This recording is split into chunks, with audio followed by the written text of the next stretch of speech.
Paul becomes so zealous for Judaism that he begins to persecute the early church. And in his mind, he's doing the right thing. He's standing up for God.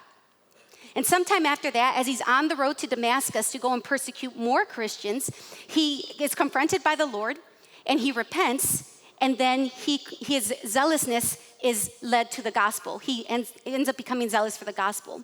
It seems that at some point, he equated the law with God's glory.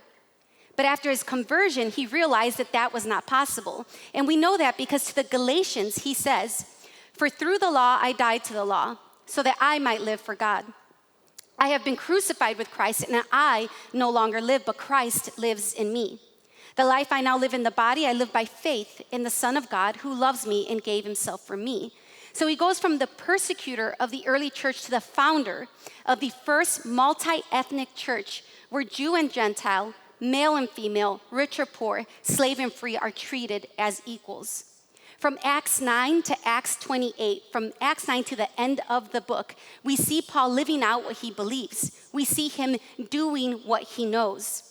We see him carrying out this message, the main message of Acts, that is that the kingdom of God has come onto all of the earth come onto the earth to all of the believers so that they would be empowered to testify that Jesus Christ is Lord and that salvation is only found in him. This was Paul's greatest conviction. The question today is it our conviction as believers and followers of Christ? Is it our greatest conviction? Do our firm beliefs motivate us to act out on it? What do our daily actions say about what we believe? So are you preparing? Are you studying? Are you praying? Because the church is God's workmanship, right? We know this because Paul says this in Ephesians 2:10. The church is God's workmanship, created in Christ Jesus to do good works that God prepared beforehand for us to do. But that doesn't mean that we just wait until the Holy Spirit catapults us into the presence of someone who needs the gospel. We do know that he does that throughout Scripture, right? The prophet Ezekiel constantly talks about being transported to different areas and having visions from God. And so I'm not saying that can't happen. What I'm saying is that we don't wait idly, just waiting for the Spirit to move us and force us to go. It also isn't good enough to just attend church one time a week. No, what we have to do is we have to follow in our priest's footsteps, in Jesus' footsteps. We have to move from the sidelines and go and tell people the gospel and be the gospel. Because when we prepare for that, we actually make ourselves available to the Spirit, which is what Paul did. And that's what made the Spirit bring some very fascinating results. As a matter of fact, when Paul was, after he has this confrontation with the Lord, he can't see for 3 days. He's blind for 3 days.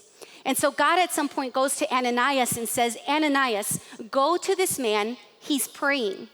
I imagine that Paul is there praying, asking God to forgive him for what he's done, for persecuting his people. And so Ananias is like, "No, I'm not going there. Do you not know what he's done? He's evil. I'm not going there." And God's like, "Oh, you will go, because he is going to be my chosen instrument to the Gentiles." And where we find our passage today, Acts 17, that is what we find Paul doing. He's preaching to the Gentiles, to those who aren't Jewish. So in Acts 16, he receives the Macedonian call, which means that then in Acts 17, before we get to our text, he's on his way to Thessalonica with his co-laborer Silas. Luke tells us that after he explains and proves that Jesus is their Messiah, that many devout Greeks and not a few of the leading women joined Paul and Silas. And this is a big deal, because in that day, Greek women didn't have very many rights. They couldn't own land or inherit it. They couldn't vote, and they couldn't be highly educated, which means they could only attain a very basic amount of knowledge. Luke's inclusion of them demonstrates the gospel's declaration that all people, even women, are worthy of hearing the gospel. This is a groundbreaking move on behalf of the Spirit. This is a revolutionary move from the Spirit for women all over the place for generations to come. The Spirit was using Paul and Silas in innovative ways, and it was all because of their core convictions that led to actions. Their core convictions, their belief in God and his gospel made them available to be used by the Spirit. So then the people that are in Thessalonica that were upset, they find out what's going on in Berea, so then they go to Berea to start more problems. And that's when the believers that are with Paul are like, "Paul, just go to Athens. Go away. Just go somewhere else." And that's where we find Paul in chapter 17, beginning in verse 22. So what Paul does first is he goes to the synagogue. He goes to them and he talks to them and he explains that Jesus is the Messiah. But then he also goes to the marketplace. Now, if you remember, the synagogue is where they go to examine and read and study and pray. The marketplace is where philosophers go to dialogue and theorize and talk about something new all the time. So Paul goes there fast. Now, Athens at this point in time, it's being known as the glory of the past because Rome has taken over. So their population is declining, their economy is weak, but intellectually, they still hold all of the power. They are known for their eloquence, for their philosophical training, and for their precision in rhetoric. Arguments, logic, debate, it's their thing. Even today, if you study philosophy, it comes from there. So Paul goes there, and he stands before the Epicureans and the Stoics. Those are the different philosophers that are there. The Epicureans believe that the greatest good in life is achieved by pursuing pleasure because then you find peace. The Stoics believe that the more that you improve your mental state, the more you will have a good life. So to them, rationalism is everything. So he goes before them, he tells them what he thinks, and they respond by calling him a babbler and a preacher of foreign divinities. And they decide that he needs to go to the Areopagus. Now, this is an aristocratic court of about 100 men. They're known for being noble and serious, wealthy, and for being of high status. And their sole job is to review different arguments and then approve them or disapprove them for Athens. And they ask Paul to tell them his strange teachings. Men of Athens, I perceive that in every way you are very religious. Now, this is a compliment, and it's a rhetorical device that Paul is using. And he's doing this to get their attention. This was a known thing to do in the speeches that you would take to these areas. You make a compliment to get their attention for the rest of what you have to say. And that's what he's doing. And this isn't the only rhetorical device that Paul uses. Paul uses rhetorical devices through the rest of his speech because it's his way of showing them what his greatest conviction is. And so to my point, he uses another one in the next verse, and it's called the point of departure. He says, "For as I passed along and observed the objects of your worship, I found also an altar with this inscription, to the unknown God." This unknown God, this altar is Paul's starting point. It's his point of departure. It's the introduction to the rest of his speech. And this God, this altar, there wasn't just one, there was a bunch of these. They were to the unknown gods. It meant the God that they don't know, the God that they're ignorant about, the God that they have no information about. And so if you take a moment to just think about what the Greeks believed about their gods, they believed that they were immortal. They believed that they were a family that lived on top of Mount Olympus. And they believed that they weren't very different from us humans. They were similar to us in that they got jealous, they made mistakes, they argued, they fell in love. But somehow, even though they were similar to humans, the Greeks believed that they had all the control over them. So they would pray to them and ask them for help and protection. The other thing that they believed was that they could become unhappy with them. And so the Greeks were constantly living to appease them. They would bring them presents and pray to them and worship them in order to make sure they weren't angry, because if they were angry, they would punish them. Paul then says, "What therefore you worship as unknown, this I proclaim to you." It sounds like Paul is about to say, I'm gonna tell you who this unknown God is. I'm gonna give you the information you need, but that's not what he's doing. In the Greek, it actually reads something more like this. In addition to calling you out about worshiping what you are ignorant about, I'm going to give you the knowledge you have admitted to needing about the one true God. This isn't a jab, because remember, they've already admitted that they don't know much about this God. And so what he's doing is preparing them for the knowledge about the one true God that he's about to give them. He's not giving them the knowledge that they're looking for. He's preparing them for the knowledge that he's going to give them that they don't even realize that they need. Paul knows that their unknown gods, their unnamed gods, do not compare to his one true God. So what Paul is doing is he's exposing their need. He sees their ignorance and therefore their need. He calls out their ignorance, but only to address their need. In Acts 13, Paul quotes Isaiah 49:6, where it says that the servant of the Lord would be a light to the nations, meaning he would be someone who would bring salvation to all people.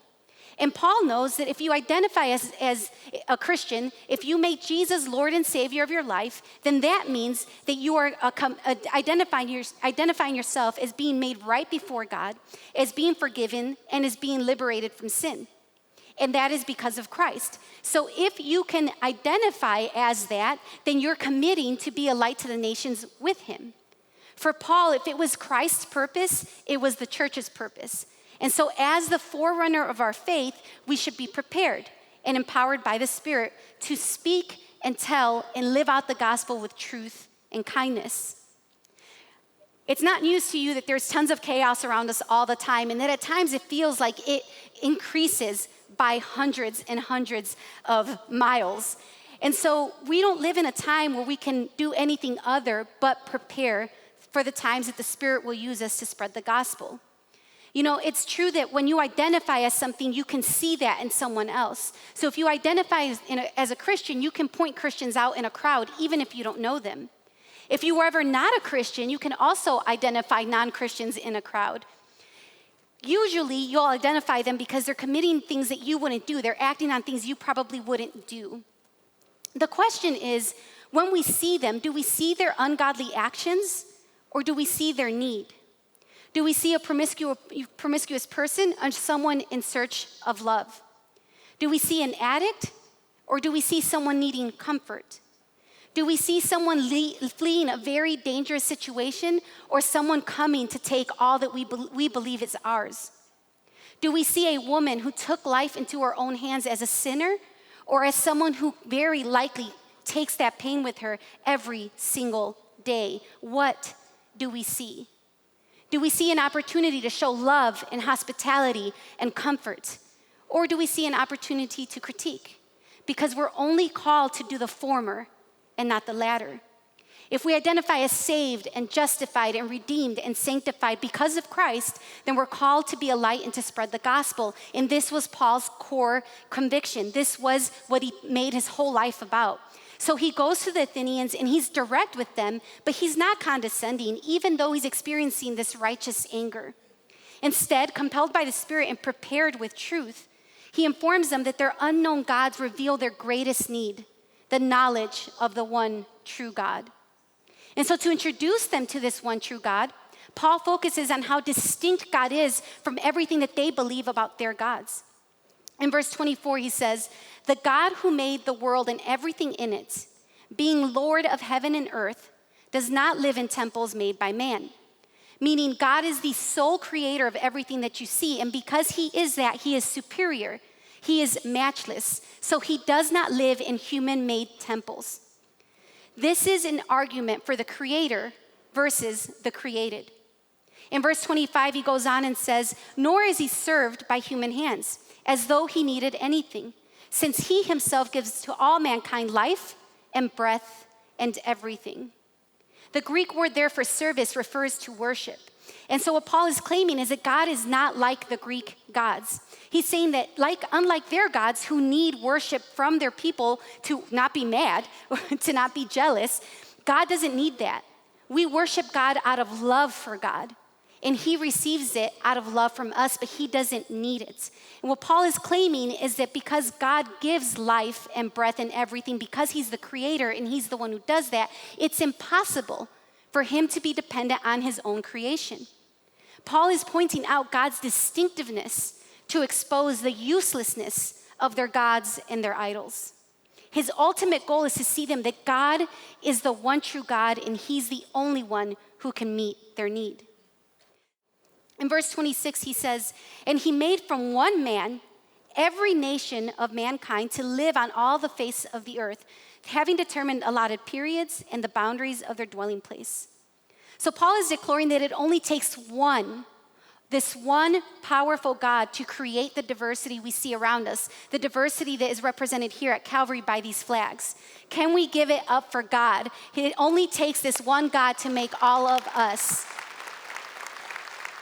And so this same God is the one who's powerful enough to determine where we will all live and the times and the boundaries of those places where we will build our lives. And what Paul is doing is highlighting God's sovereignty over humankind and creation. And he's doing this to people who believe that it takes various gods to develop the diversity that they see around them. Paul is emphasizing that it only takes this one God, this one very powerful, true God to orchestrate everything that we see around us. He moves on in verse 27 and says that they should seek God and perhaps feel their way toward him and find him. Yet he is actually not far from each one of us. Though God is sovereign, he can be found, is what Paul is saying. He supports that claim by saying, since God created them with the ability to seek him, they have the ability to find him. And he's saying this to the Greeks who believed that their gods were so impersonal they couldn't be found, like the unknown gods, or that their gods permeated all of creation. They were in the trees and in people and in the wind. They were in everything. And so why look for them? They're everywhere. Paul is saying, you can actually find this God. Yes, he is sovereign, but he is not impersonal. He lives among us, he loves us, and he wants relationship with us. So he's emphasizing that God has purposefully made himself known through his sovereign acts of creation, further rendering their gods and their idols as useless. He then goes on in verse 28, for in him we live and move and have our being, as even some of your own poets have said. For we are indeed his offspring. Being then God's offspring, we ought not to think that the divine being is like gold or silver or stone, an image formed by the art and imagination of man.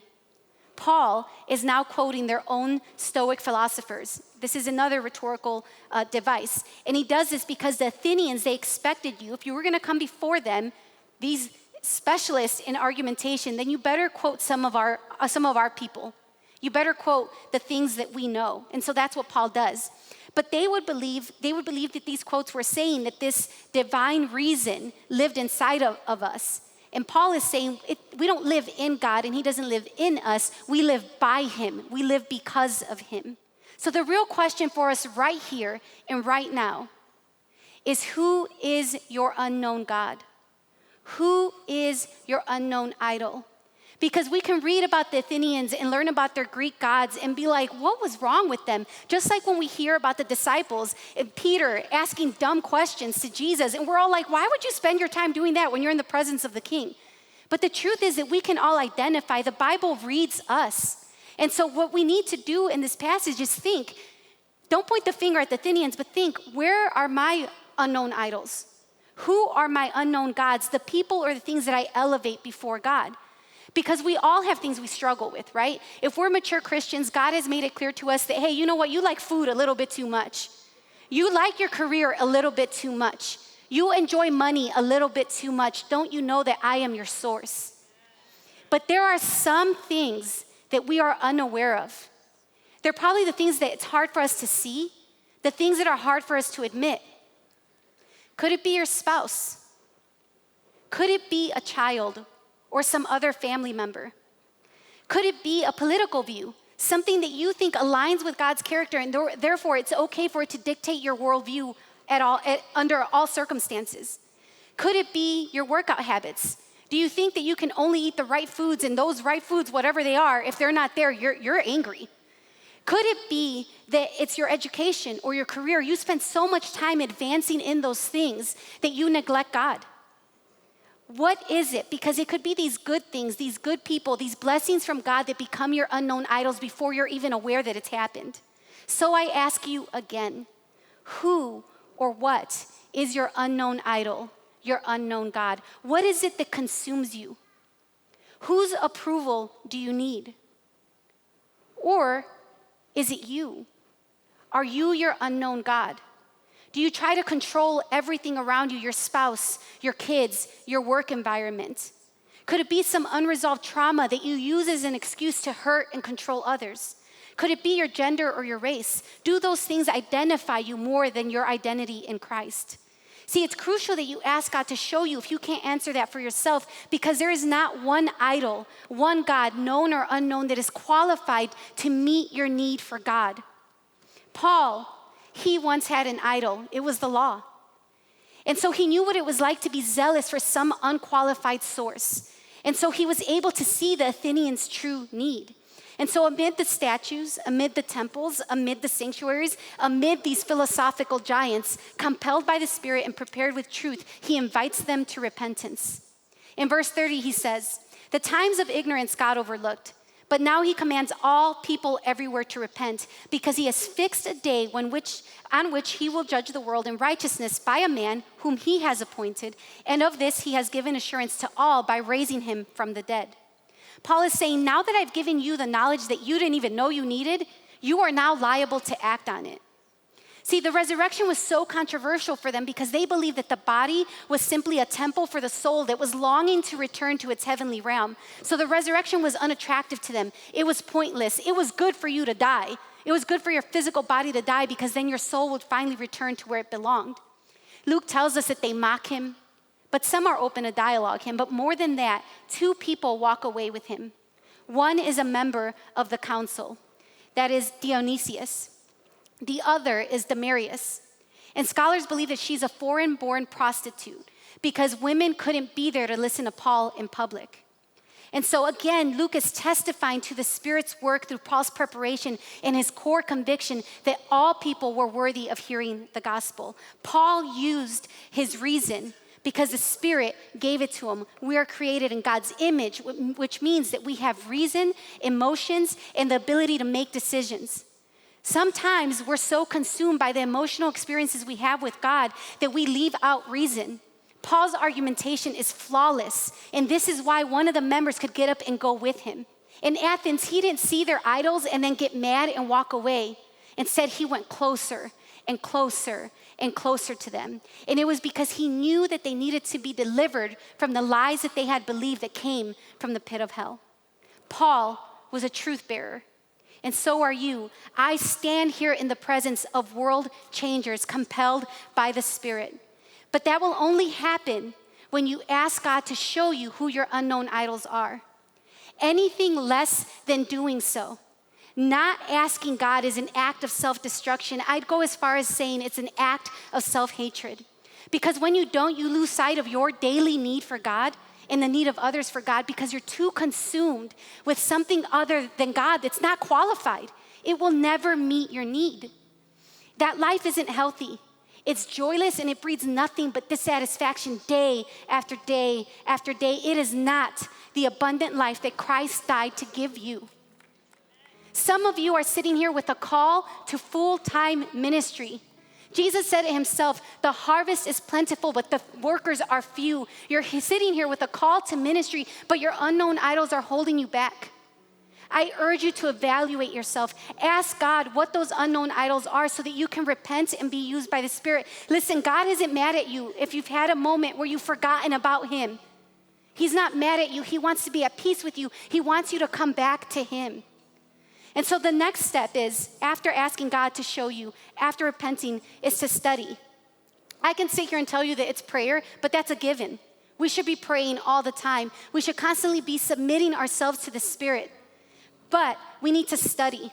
We need to study because all too often we come here and while our worship is awesome, it is incredible. It is such an awesome opportunity to worship God and lift his name up through song. But so many times we elevate that above studying the scriptures. The last step is go. Go to the suffering. Go to the people who need to hear the gospel, the ones who are hurting, the ones who are suffering. Tell them the gospel and be the gospel. Hug them. Cry with them, celebrate with them, do life with them because they may not even see yet that they need God. And even if they don't, that's why you exist, is to do life with them and then wait for the right opportunity from the Spirit to jump in and tell them the truth. The church is called to speak and live the gospel, to lead others to repentance. Paul said it best to the Philippians. He said, indeed, I count everything as a loss because of the surpassing worth of knowing Christ Jesus my Lord. For his sake, I have suffered the loss of all things, and I count them as rubbish, in order that I may gain Christ and be found in him. Rubbish, mere garbage. Anything that tries to take the place of God is mere garbage. God loves you. He loves you and he wants to be at peace with you. So go to him. Ask him for forgiveness because nothing and no one can take him from his throne, not even the cheap idols you tried to put before him. Nothing and no one can take his place. We can try, Satan can try, but it'll always prove to be a futile attempt because there is only one who can forgive our sins, heal our diseases, redeem us from darkness, crown us with steadfast love and mercy, and satisfy us with good.